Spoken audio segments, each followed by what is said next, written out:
대구시가 동대구역 광장을 박정희 광장으로 명명하고 표지판 제막식을 열었습니다. 시민단체는 표지판 설치가 법령과 조례까지 위반해 무단으로 진행됐다고 주장하며 반대 시위를 벌였습니다.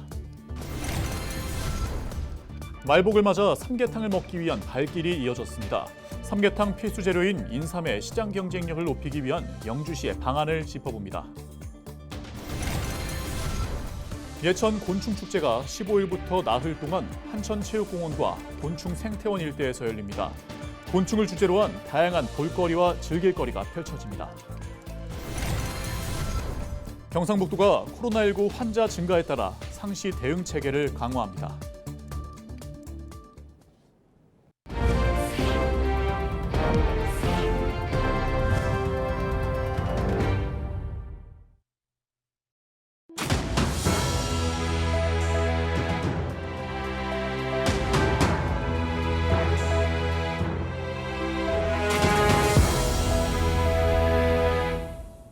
시청자 여러분 안녕하십니까?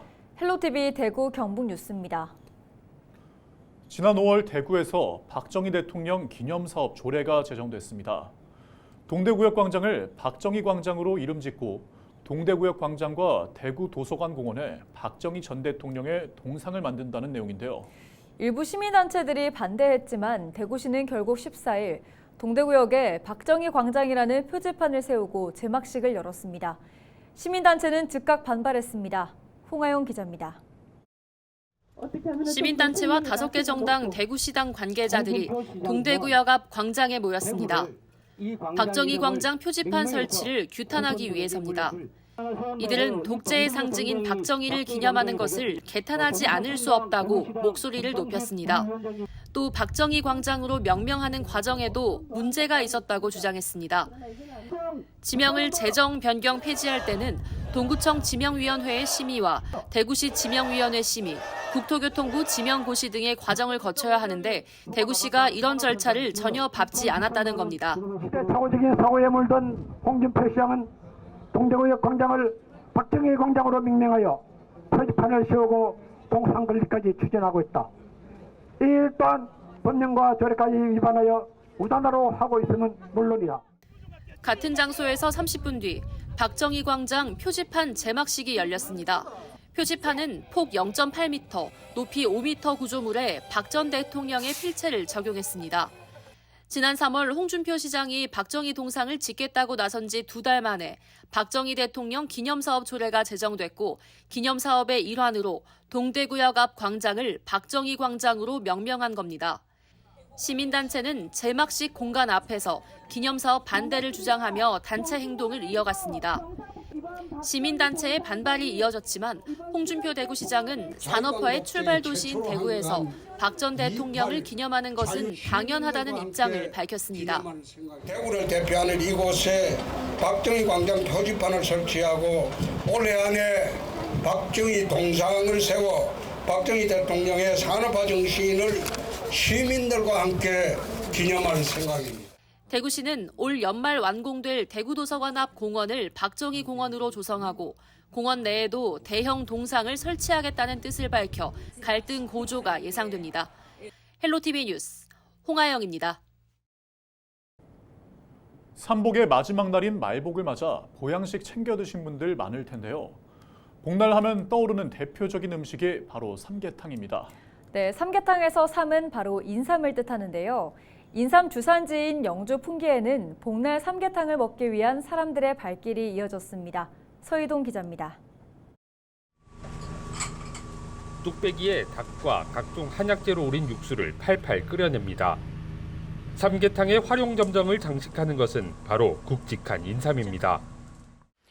인삼은 꼭 삼계탕에 들어가야 돼요. 그래서 보충해 주는 게 뭐냐면은 이제 단백질만 있잖아요. 근데 우리가 면역력을 높일 때는 단백질뿐만이 아니라 인삼이 들어가 가지고 균형을 잡아주는 것 같아요.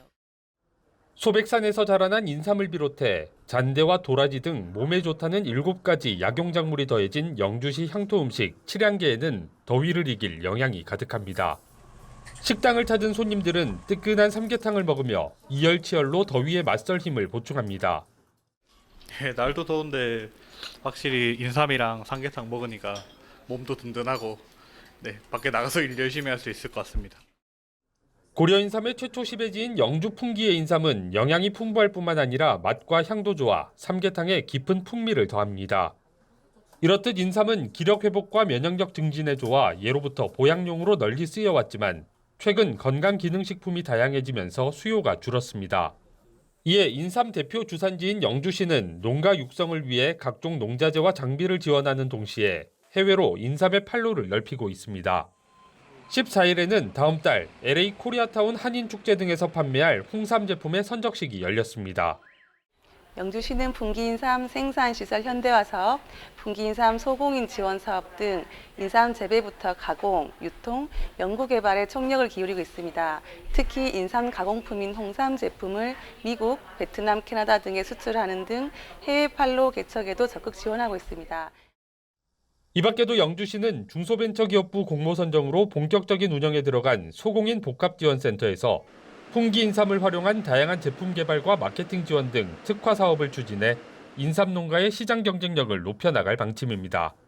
헬로티비 뉴스 서희동입니다. 국내 곤충 육성 산업을 이끌어온 예천군이 지역의 특색을 살린 곤충 축제를 개최합니다. 올해는 곤충과 여름, 어린이의 만남을 주제로 맞춤형 곤충 특화 프로그램을 풍성하게 준비했는데요. 축제 현장을 미리 다녀왔습니다. 이하영 기자입니다. 축제를 앞두고 준비가 한창인 한천체육공원. 안전관리 사각지대는 없는지 꼼꼼히 점검합니다. 곤충 생태원도 일찌감치 관람객을 맞을 준비를 끝냈습니다. 지난해 수해로 운행이 중단됐던 궤도 열차, 모노레일은 보강 공사를 마치고 지난 9일부터 운행을 재개했습니다. 관람객들은 곤충 생태원을 한 바퀴 돌며 주변 소백산 경치를 즐길 수 있고 나비 터널과 딱정벌레 체험장 등 중간 정거장에서 내려 살아있는 곤충들을 직접 관찰할 수 있습니다. 바닥 분수에서도 놀고 왕사슴벌레 만져봐서 재밌었어요. 생태체험관 3층에는 곤충 로봇 악단이 새롭게 선보입니다. 축제 기간 특별 부스에서는 꼴뜨기 체험 등 어린이 관람객들의 눈높이에 맞는 다양한 곤충 특화 프로그램이 마련됩니다. 한천체육공원에서는 더위를 식힐 다양한 물놀이 프로그램과 인기 가수들의 축하 공연이 펼쳐집니다. 온 가족이 슬리퍼와 반바지 차림으로 즐길 수 있는 다양한 물놀이가 준비되어 있고요. 또 신나는 공연도 많이 준비해 놨습니다. 온 가족이 함께 예천 곤충 축제에 참석하셔서 무더위 이기시고 또 즐거운 시간 보내시기 바랍니다. 15일부터 나흘간 한천체육공원과 곤충생태원 일원에서 열리는 2024 예천 곤충축제.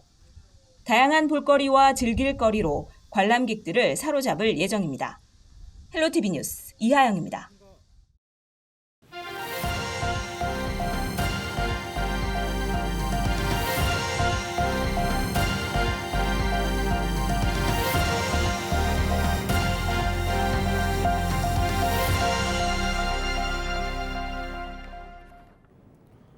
연일 폭염이 기승을 부리면서 바닷물의 온도도 나날이 올라가고 있습니다.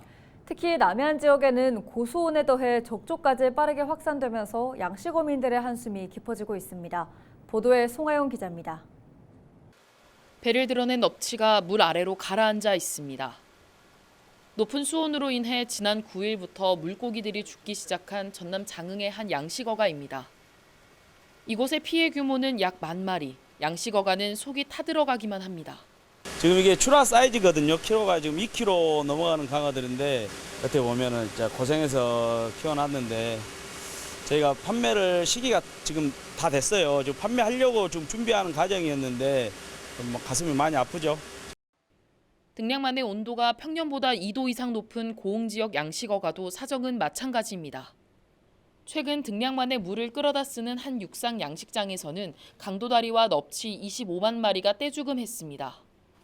고흥군은 정확한 폐사 원인을 밝히기 위해 조사에 나섰습니다. 이런 가운데 지난 9일 고흥 등량만 등에는 적조주의보가 내려진 상황. 앞서 적조 예비특보가 내려진 지 일주일 만입니다. 이렇다 보니 인근 양식어가들은 긴장의 끈을 놓지 못하고 있습니다. 그전에는 이렇게 덥지 않았기 때문에 그런 피해는 없고 우리 양식장에도 그런 피해가 없겠니 걱정이죠. 고온이 되면은. 전남도는 피해 최소화를 위해 액화산소와 황토 등을 확보하고 비상체제에 돌입했습니다. 하지만 고수온과 적조로 인한 어민들의 이중고는 계속될 전망입니다. 당분간 비 소식이 없는 데다 지난해 전남의 경우 8월 말 수온이 가장 높았던 만큼 집단 폐사 우려가 남아있기 때문입니다. 28도 이상 수온이 계속 유지돼가지고 작년에 폐사가 많이 났었는데 올해도 당분간은 지금 수온이 그대로 유지될 것으로 이렇게 생각이 됩니다. 지난 2011년부터 10년 동안 고수온과 적조로 인한 전국의 양식어가 피해 규모는 1,700억여 원. 해당 기간 이상기후로 인한 피해액의 70% 이상을 차지한 가운데 어민들은 그동안의 악몽이 되풀이될까 밤잠을 설치고 있습니다. 헬로티비 뉴스 송하영입니다. 전국적으로 코로나19 재확산세가 이어지고 있습니다. 최근 한 달 사이 코로나 환자가 6배 이상 증가해 각별한 주의가 필요해 보입니다. 보도에 장혜원 기자입니다. 목포의 한 종합병원. 마스크를 쓴 환자들로 대기석이 북적입니다. 평일 점심시간임에도 불구하고 코로나 검사를 받기 위한 환자들이 늘고 있습니다. 보통 감기인 줄 알았다가 검사 결과 코로나로 확인되는 경우가 적지 않습니다. 네, 금요일부터 콧물이 좀 나고 그래서 감기인 줄 알았더니 그게 증세가 없고 안 좋아서 어제 키트 사다가 했더니 양성이 나와서 왔습니다. 해당 병원에서는 7월 셋째 주부터 코로나 검사를 100건 넘게 했고 8월 둘째 주에만 134명이 양성 판정을 받은 것으로 나타났습니다. 최근 들어서 7월 중순 이후로 코로나 환자가 좀 많이 급증한 게 사실이고요. 지금 실제적으로 저희들이 RAT하고 PCR 검사를 해보면 7월 중순 이후에 8월 초까지 계속 상승 곡선을 걷고 있는 양상이더라고요. 코로나19는 다시 전국적으로 퍼지고 있는 상황. 8월 첫째 주 코로나19 입원 환자는 모두 861명으로 4주 전보다 6배 높은 수치를 기록했습니다. 연령대로 보면 65세 이상 환자가 전체 입원 환자 수의 65.2%를 차지했고 50세에서 64세까지 18%로 뒤를 이었습니다. 이처럼 코로나19 재확산의 원인으로 지목되고 있는 것은 오미크론에서 파생된 변이 바이러스 KP3. KP3에 감염되면 두통과 오한, 콧물 같은 일반적인 독감 증상이 나타나지만 전파력과 중증도 증가에 대해서는 알려진 게 없습니다. 일단은 변이가 새로운 변이가 나타나서 유행을 하고 있고요. 그게 제일 큰 거고. 질병관리청은 현재 위기 단계 격상까지 언급할 수준은 아니지만 자가키트 공급 물량을 확대하겠다고 밝혔습니다. 또 기저질환이 있는 노령층의 각별한 주의와 실내 환기, 마스크 사용 등 개인 방역을 강조했습니다. 호흡기 증상이 있으시면 마스크를 꼭 써주시고 그 외에도 손 씻기 같은 감염병 관리 예방 수칙을 잘 지켜주시는 게 크게 도움이 될 것 같습니다. 방역 당국은 코로나 재확산세가 이어지면서 치료제 공급을 주 2회로 늘리고 오는 10월쯤 신규 백신 접종을 시작할 예정. 코로나 유행이 한동안 지속될 전망인 만큼 철저한 개인 방역이 필요합니다. 헬로티비 뉴스 장혜원입니다. 경상북도가 코로나19 환자가 증가함에 따라 상시 대응 체계를 강화합니다. 최근 5주간 경북 지역 코로나19 입원 환자는 7월 첫 주 4명에서 8월 첫 주 81명으로 늘었고 이 가운데 65세 이상 환자가 71.6%를 차지했습니다. 경북도는 고위험군의 중증, 사망 위험을 줄이기 위해 감염 취약시설 등에서 10명 이상 집단 발생 시 신속한 역학조사를 실시하고 환자 격리 권고, 기관 내 유증상자 모니터링 등 감염병 확산 차단에 나섰습니다. 이와 함께 10월부터는 65세 이상 고령자와 면역 저하자, 감염 취약시설 입원 입소자를 대상으로 코로나19 백신을 무료로 접종할 예정입니다.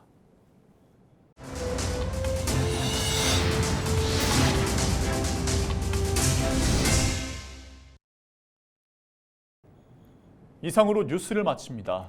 함께해 주신 여러분 고맙습니다.